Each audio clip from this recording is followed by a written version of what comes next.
আলোকসজ্জা ও আতশবাজিতে রঙিন বিশ্বের বিভিন্ন দেশ, নানা আয়োজনে ইংরেজি 2026 সালকে বরণ। কোরআন হাতে নিউ ইয়র্ক সিটির মেয়র হিসেবে শপথ নিলেন জোহরান মামদানি।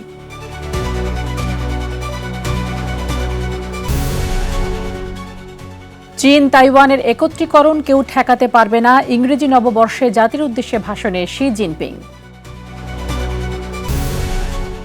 গাজা ও পশ্চিম তীরে 37টি ত্রাণ সংস্থার লাইসেন্স বাতিল করেছে ইসরায়েল, নিষেধাজ্ঞায় বিপর্যয় নিয়ে আসার শঙ্কা বাসিন্দাদের।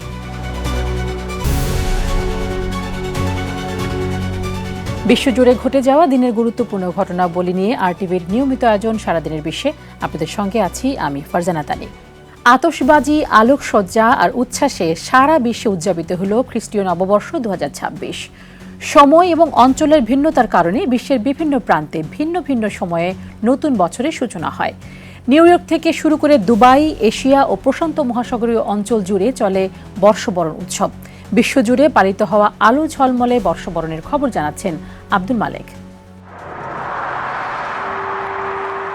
বিশ্বের অন্যতম আলোচিত অনুষ্ঠানের মধ্য দিয়ে নতুন বছরকে স্বাগত জানায় যুক্তরাষ্ট্রের নিউ ইয়র্ক। টাইমস স্কোয়ারে ঐতিহ্যবাহী বল ড্রপ অনুষ্ঠানে লাখো মানুষের উপস্থিতিতে শুরু হয় 2026 সালের যাত্রা। আলোর ঝলকানি আর কাউন্টডাউনের উত্তেজনায় মুখর হয়ে ওঠে পুরো এলাকা।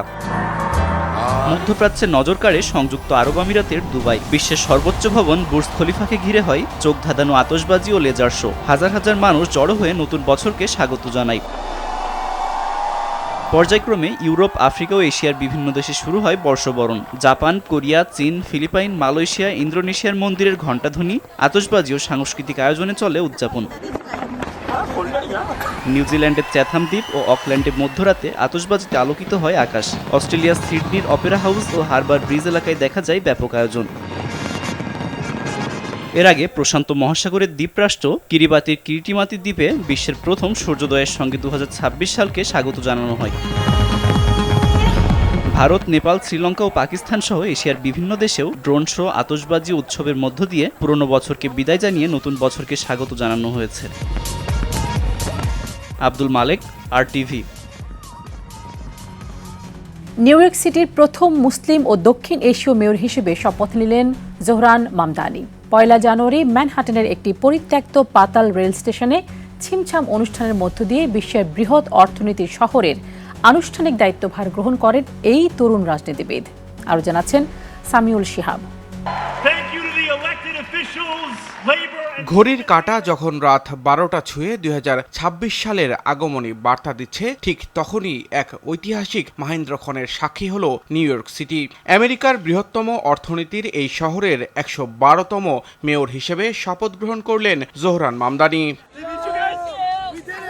এর মাধ্যমে নিউ ইয়র্ক সিটির ইতিহাসে প্রথম মুসলিম এবং দক্ষিণ এশীয় বংশোদ্ভূত মেয়র হিসেবে এক নতুন অধ্যায়ের সূচনা করলেন প্রেসিডেন্ট ডোনাল্ড ট্রাম্পের কট্টর সমালোচক হিসেবে পরিচিত 34 বছর বয়সী এই তরুণ নেতা। চিরায়ত প্রথা ভেঙে এদিন মামদানি তার প্রথম শপথ অনুষ্ঠানটির আয়োজন করেন ম্যানহাটনের পরিত্যক্ত ওল্ড সিটি হল সাবওয়ে স্টেশনে। 1945 সালে বন্ধ হয়ে যাওয়া এই চমৎকার স্থাপত্যের স্টেশনে শপথ নেওয়ার মাধ্যমে শহরের কর্মজীবী মানুষ ও গণপরিবহন ব্যবস্থার প্রতি তার অঙ্গীকার পুনর্ব্যক্ত করেন তিনি। এ সময় তাকে শপথ বাক্য পাঠ করান নিউ ইয়র্কের অ্যাটর্নি জেনারেল লেটিশিয়া জেমস। পবিত্র কুরআনে হাত রেখে শহর রক্ষার শপথ নেন মামদানি। সামাজিক মাধ্যমে দেওয়া এক বার্তায় নিউ ইয়র্ক সিটির নতুন নগরপিতাকে শুভেচ্ছা জানান মামদানির রাজনৈতিক আদর্শ ও অন্যতম অনুপ্রেরণা প্রবীণ মার্কিন সিনেটর বার্নি স্যান্ডার্স। মাটির নিচে আয়োজিত ব্যক্তিগত অনুষ্ঠানের পর বিকালে সিটি হলের বাইরে আয়োজন থাকছে এক জাঁকজমকপূর্ণ জনসমাবেশের। সেখানে উপস্থিত থেকে তাকে বরণ করে নেবেন বার্নি স্যান্ডার্স এবং কংগ্রেস সদস্য আলেকজান্দ্রিয়া ওকাসিও-কর্টেজ। এরপর ব্রডওয়ের ক্যানিয়ন অফ হিরোসে কয়েক হাজার মানুষের অংশগ্রহণে এক বিশাল ব্লক পার্টি বা পথ উৎসবের আয়োজনও থাকছে নতুন মেয়রের সম্মানে। নির্বাচনী প্রচারণায় মূলত আবাসন খরচ কমানো এবং গণপরিবহনকে সবার জন্য সাশ্রয়ী করার প্রতিশ্রুতি দিয়ে তরুণ ভোটারদের মন জয় করেছিলেন মামদানি। ফলে তার এই শপথকে কেবল একটি দায়িত্বের পালাবদল নয়, বরং মার্কিন রাজনীতিতে প্রগতিশীল ও বৈচিত্র্যময় নেতৃত্বের শক্তিশালী উত্থান হিসেবে দেখছেন বিশ্লেষকরা। সামিউল শিহাব, RTV। চীন ও তাইওয়ানের একত্রীকরণ অপ্রতিরোধ্য বলে মন্তব্য করেছেন চীনের প্রেসিডেন্ট শি জিনপিং। বুধবার ইংরেজি নববর্ষ উপলক্ষে জাতির উদ্দেশ্যে ভাষণে তিনি এই মন্তব্য করেন। তিনি বলেন, তাইওয়ান প্রণালীর উভয় পাড়ের চীনারা রক্তের বন্ধন ও আত্মীয়তার সম্পর্কে আবদ্ধ। তথ্যটি নিশ্চিত করেছে আন্তর্জাতিক সংবাদ মাধ্যম আনাদোলু এজেন্সি। শি জিনপিং আরও বলেন, বিশ্ব এখন পরিবর্তন ও অস্থিরতার মধ্য দিয়ে যাচ্ছে। কিছু অঞ্চলে এখনও যুদ্ধের আগুন জ্বলছে, তবে চীন বিশ্ব শান্তি ও উন্নয়ন এগিয়ে নিতে এবং মানব জাতির অভিন্ন ভবিষ্যৎ গড়ে তুলতে সব দেশের সঙ্গে কাজ করতে প্রস্তুত। তাইওয়ান প্রণালীর দুই পাশের মানুষ রক্তের বন্ধনে যুক্ত, আর আমাদের মাতৃভূমির একত্রীকরণ কেউ থামাতে পারবে না। গাজা ও অধিকৃত পশ্চিম তীরে ত্রাণ সহায়তা দিচ্ছে এমন ৩৭টি সংস্থার লাইসেন্স বাতিল করতে যাচ্ছে ইসরায়েল। দেশটির দাবি, এসব সংস্থা নতুন নিবন্ধন বিধিমালার আওতায় নির্ধারিত শর্ত পূরণে ব্যর্থ হয়েছে। আন্তর্জাতিক গোষ্ঠীগুলোর উপর এমন নিষেধাজ্ঞা বিধ্বস্ত ছিটমহলে বিপর্যয় নিয়ে আসবে বলে অভিযোগ করেছেন গাজার বাসিন্দারা। বিস্তারিত জানাচ্ছেন আব্দুল মালেক। অ্যাকশন-এইড, ইন্টারন্যাশনাল রেস্কিউ কমিটি এবং নরওয়েজিয়ান রিফিউজ কাউন্সিলের মতো পরিচিত আন্তর্জাতিক বেসরকারি ৩৭টি সংস্থার লাইসেন্স ১ জানুয়ারি থেকে স্থগিত এবং ৩০ দিনের মধ্যে তাদের কার্যক্রম বন্ধ করতে হবে। ইসরায়েলের করা নতুন নিয়মগুলোর কারণে এই সংস্থাগুলোর কার্যক্রম বন্ধ হতে চলেছে। গাজার সীমান্ত ক্রসিংগুলোর নিয়ন্ত্রণকারী ইসরায়েলি সামরিক সংস্থা কোগাত দাবি করছে, সংস্থাগুলো যুদ্ধবিরতির সময় কাজে কোনো সহায়তা আনেনি। ইসরায়েল দাবি করছে, অন্যান্য বিষয়ের পাশাপাশি এসব সংস্থা তাদের কর্মীদের সম্পূর্ণ ব্যক্তিগত তথ্য জমা দিতে ব্যর্থ হয়েছে। এছাড়া ইসরায়েলকে একটি ইহুদি ও গণতান্ত্রিক রাষ্ট্র হিসেবে স্বীকার না করা, ২০২৩ সালের ৭ অক্টোবর হামাসের নেতৃত্বে ইসরায়েলে চালানো হামলা অস্বীকার করা, ইসরায়েলের বিরুদ্ধে সশস্ত্র সংগ্রাম সমর্থন করা, ইসরায়েলের বিরুদ্ধে প্রচারণা চালানো সহ বেশ কয়েকটি কারণ উল্লেখ করছে ইসরায়েল। ইসরায়েলের পদক্ষেপের কড়া সমালোচনা করছেন যুক্তরাষ্ট্রসহ 10টি দেশ। তারা বলছে, নতুন নিয়মগুলো অতিরিক্তভাবে কঠোর এবং অগ্রহণযোগ্য। এক যৌথ বিবৃতিতে যুক্তরাষ্ট্র, ফ্রান্স, কানাডা, ডেনমার্ক, ফিনল্যান্ড সহ বিভিন্ন দেশের পররাষ্ট্রমন্ত্রীরা বলেন, এর ফলে স্বাস্থ্যসেবা সহ জরুরি সেবায় প্রবেশাধিকার মারাত্মকভাবে ব্যাহত হবে। তারা ইসরায়েল সরকারের প্রতি আহ্বান জানায়, এনজিওগুলোকে আগের মতো কাজ করতে দেওয়ার স্বাধীনতা দিতে। এদিকে এমন ঘটনার নিন্দা জানিয়েছে বিভিন্ন আন্তর্জাতিক সংস্থাও। এমন অবস্থায় চরম মানবিক সংকটের আশঙ্কা করছে গাজাবাসী। তারা বলছে, মানবিক সংস্থাগুলোর উপস্থিতি থাকা সত্ত্বেও পরিস্থিতি ইতোমধ্যে বেশ দুঃখজনক। এমন অবস্থায় তাদের ত্রাণ সহায়তা বন্ধ হলে আবারও দেখা দেবে ভয়াবহ খাবার ও ঔষধ সংকট। ২০২৫ সালের অক্টোবর মাসে যুদ্ধবিরতি চুক্তির শর্ত অনুযায়ী গাজায় প্রতিদিন অন্তত ৬০০ ত্রাণবাহী ট্রাক প্রবেশের কথা ছিল। তবে বর্তমানে গড়ে ১০০ থেকে ৩০০টি ট্রাক প্রবেশ করছে। আব্দুল মালেক, RTV। মূল্যস্ফীতি বৃদ্ধি ও রাজনৈতিক অস্থিতিশীলতার আশঙ্কার মধ্যে ইউরো মুদ্রা চালু করতে যাচ্ছে বুলগেরিয়া। ৩১ ডিসেম্বর থেকে দেশটিতে লেভেল পরিবর্তে ইউরো ব্যবহার শুরু হয়েছে। ইউরোজোন বা সেনজেন মুদ্রা অঞ্চলের ২১তম সদস্য হতে যাচ্ছে দক্ষিণ পূর্ব ইউরোপের এই দেশটি। এ নিয়ে বিস্তারিত জানাচ্ছেন আরাফাত ইয়াসার।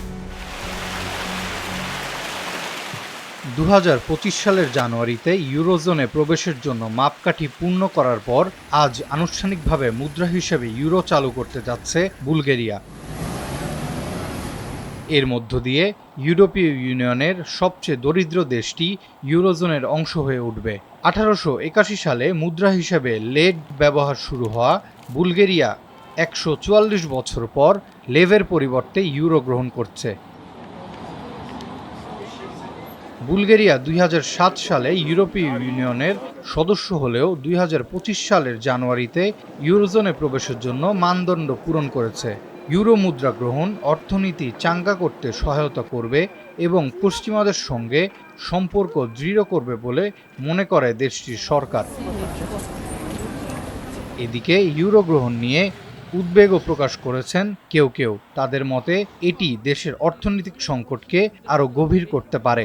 বুলগেরিয়া বর্তমানে রাজনৈতিক ও অর্থনৈতিক চ্যালেঞ্জের মুখোমুখি। দুর্নীতির বিরুদ্ধে চলমান বিক্ষোভের কারণে সম্প্রতি দেশটির সরকারও পরিবর্তিত হয়েছে।